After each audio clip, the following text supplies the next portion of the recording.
Soundarya is a seasoned senior product manager currently leading growth for small and medium businesses on Instagram. Before Meta, she was a lead product manager at Yelp, where she spearheaded a team managing over 10,000 US restaurants and launched Yelp waitlist kiosk, driving growth and innovation in the restaurant technology industry. Welcome, Soundarya. Thanks, Sukrita. I'm so excited to be here and really distill and share what I've learned over the years. Um, so I'll kick off this talk on acing product management interviews with a little bit about me. Sukrita already shared what I do currently at Instagram. But I will also add that this year is special because I'm celebrating a decade of being a PM in the Bay Area, which has meant that I've worked at different companies and I've been an interviewee over 200 times. And I've been on the hiring panel maybe about half of that time. As I was prepping for this talk, the stat actually surprised me too. And I was like, whoa, that is a lot of information and insights that I've gained over the years. So the goals for today's talk are just twofold. After being in over 200 interviews, I actually realized I did half of them quite mindlessly. When I followed all the prep tips that you read on the internet. And I will be honest, interviewing did feel like a second job. Sometimes the search took months. And there would be times where I get through the on-site rounds and things don't work out. And it really sucked because I was back to square one trying to look for the next gig. However, today I'm at a point where I actually love the interview process and the task, both being an interviewee, but also being on the side of an interview panel. And today I want to walk through a little bit of how that mindset shift happened for me and how my day-to-day job actually played a big role in it. And the second goal I want to highlight for today is how developing this continuous learning mindset is so important. And it took me a long time to get there. So I really want to help you all see the value of building your skill set, especially. And this is so tough because as a PM, our day-to-day jobs are already so difficult. There's so much context switching. There's just so much. Your to-do list is never ending. And there's a life outside of work that we want to participate and be present in. But I think there's a way to actually get around it, especially as we think about time and balancing work and time and investing in our skill sets. So before I jump in, I wanted to take a step back and talk about some perspective on things that we absolutely cannot control. Especially now, the market conditions are so tough. And all of this, just as we were starting to feel like we were recovering from a global pandemic crisis. So there's the economy, there's the market conditions, there's global factors, politics, policies that are changing. Every company seems to have a different hiring process. And of course, we are at an age of AI, and those technology advancements are happening so fast. It sometimes feels hard to really keep up with it. And as PMs, like, we like to be in control a lot. So when all of these things are happening, it can feel pretty depressing and deplete our energy resources. Which brings me to my next point on what can we actually control here. And in my opinion, the only thing that you can control is investing in your skill set. And this is something that you keep building, growing, and it sort of never leaves you. The closest analogy is, of course, if you regularly go to the gym, your physical fitness is going to get better. The more experience you gain, you in theory will get better at decision making. And so we often forget that how important and critical it is to keep developing our skill set. And I really believe that by focusing on building our skill set, we can actually showcase all of that very easily in an interview setting. So let's talk a little bit about what these skill sets even are. The first time I looked at this map, I felt pretty overwhelmed. And this is a resource that I picked from this really amazing PM coach I follow on Twitter, Shreyas Doshi, who was a a PM who's been a PM leader at many different companies in the Bay Area. But the skill set map looks so daunting. Like, where do you even start? But the good news is if you've been a PM for some time, you're already flexing a lot of these skills in many different ways. But we don't often take a step back to think about how we are calibrating. Are we actually building and sharpening these specific skill sets? Early on in my career, when I was actually interviewing, I use my intuition a lot. That is just something that I'm naturally drawn to. So I would research the companies, I would research the products, I would have all these ideas of how they can improve it. So in a way, I was really getting good at building my product sense. And I would do really well in those interviews. But when it came to some other aspects of interviewing, like maybe analytics, storytelling, communication, something or the other wouldn't work out. But when I started later on interviewing at FANG companies, where the interview structure is very closely aligned to how you measure your skill set, I worked with a program online, which I can share later, that modeled the interview setup along the lines of these skill set. And as I was doing more mocks and getting more into the program, I actually realized the side effect, which was that I'm getting better at my day job. I realized that I'm actually avoiding doing certain things at work because it was just not a skill that I felt really confident in. So the aha moment really for me was like, oh, I'm doing these mocks, I'm improving the skill set. How do I do that in my daily job? So a typical product sense question would look something like this. You are the PM for an amusement park. How would you improve the visitor experience? So the old me would jump at this question. I would have all these ideas buzzing in my head. But I needed to learn to pause, breathe, remember, what am I really trying to answer here? Remember the user, remember the pain points, remember what business outcome I'm trying to drive, because that is the structure ideally that you follow in an interview, but you of course adapt it to your style. But if you actually think about it in your day job, you're constantly exercising and flexing these skills when you write a PRD, or when you're doing a product review or a strategy session where you're honing in on who the user is, who's your audience, and why should that audience care. When you're working with your designer, either whiteboarding sessions, you are mapping out the various happy parts and unhappy parts. Or when you're talking to your partner teams, if you want to get some collaboration opportunities identified. So at all times, you're actually flexing your products and skills. Similarly, in an execution round, a common question would be, you are the PM for TikTok's feed. How would you set goals for your team?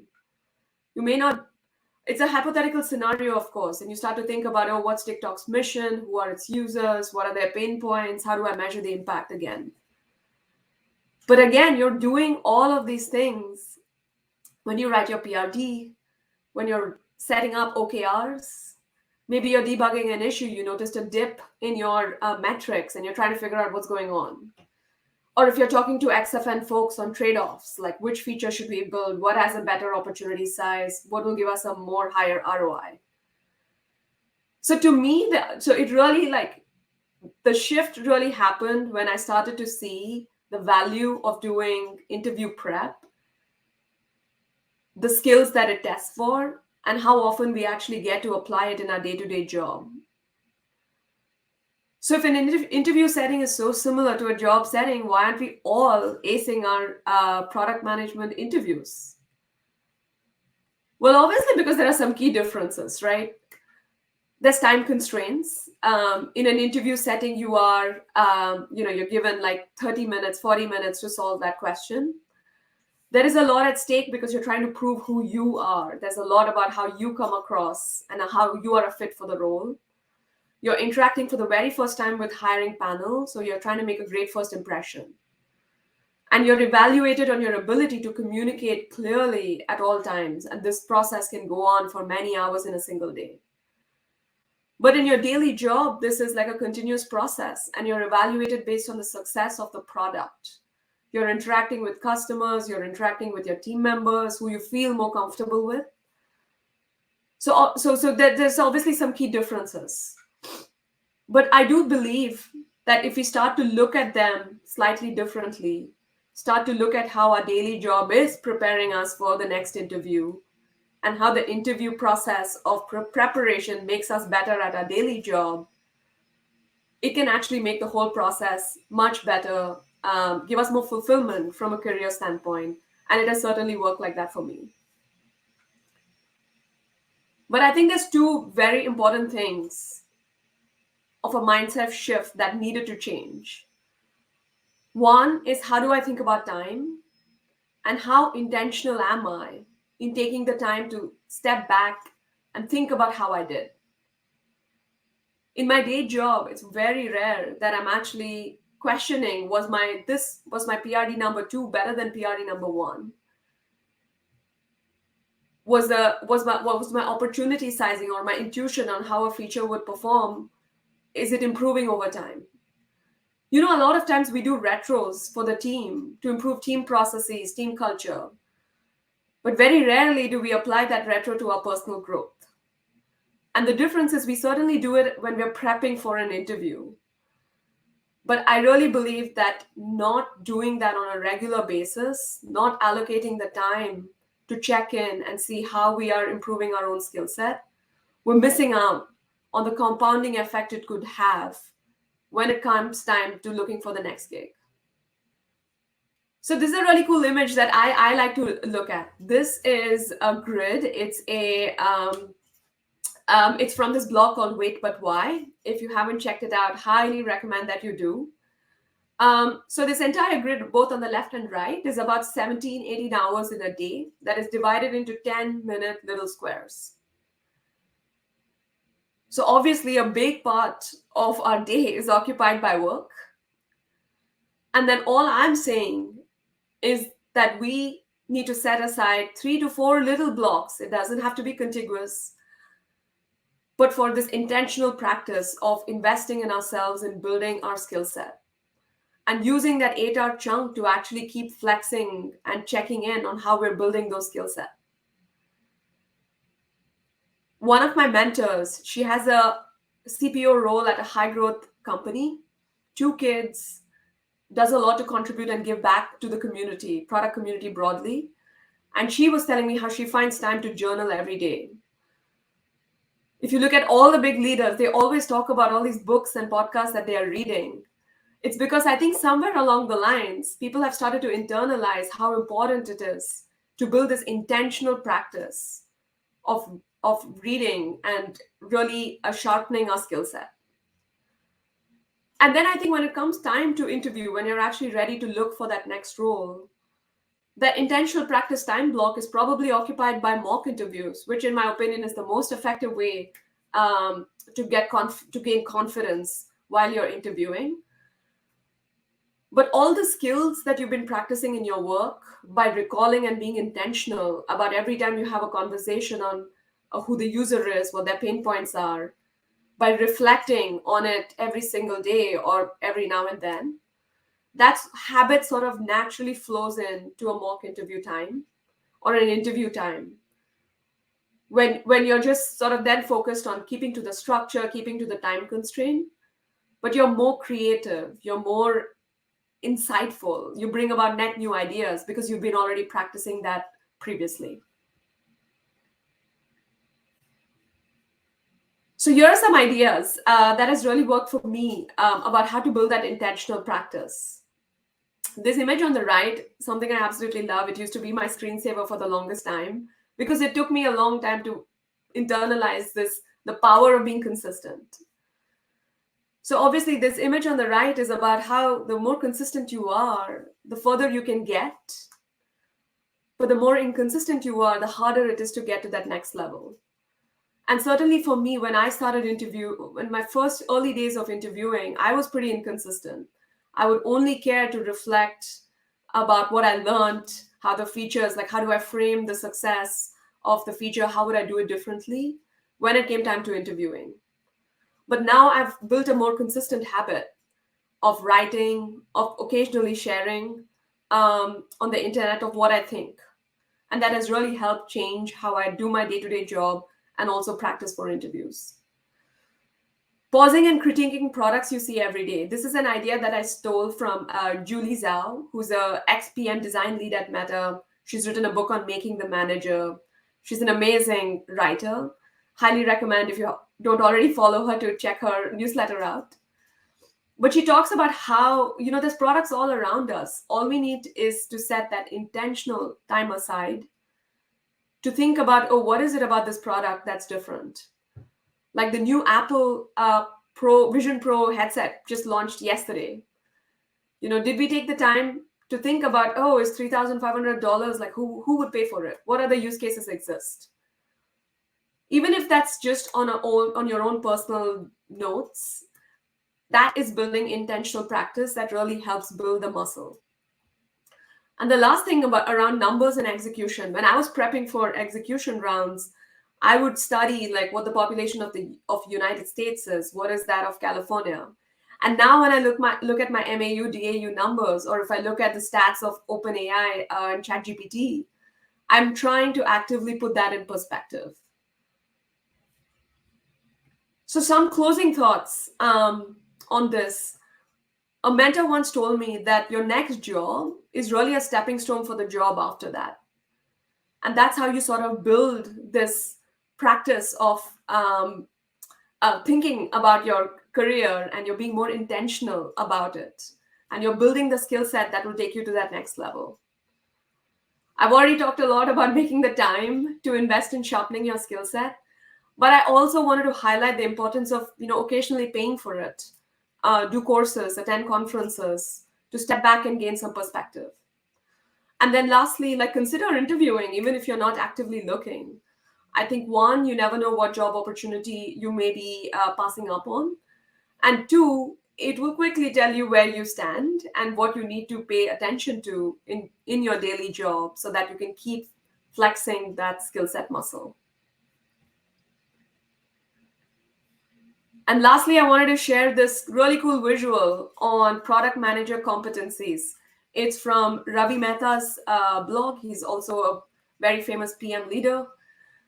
If you notice at the top half of the section, as you start off early on in your PM career, your focus is on the top half of the circle, which is really about feature specification, data fluency, voice of the customer. But as you grow, the competencies that you need to actually develop are completely different. And by the time you get to a VP CPO level, it flips to the other half of the circle. This was pretty interesting for me to look at because it's very easy for us to forget that when we want to get to that next level, we need to be intentionally building the skill set that's going to be exercised at that next level. So in closing, really making the time, being intentional, using our day job to sharpen our skill set, which I trust me will help you in your interview. I will set you up for success. And that's it. Good luck with your journey today. Thank you so much, Soundarya. This was wonderful. And thanks everyone who attended.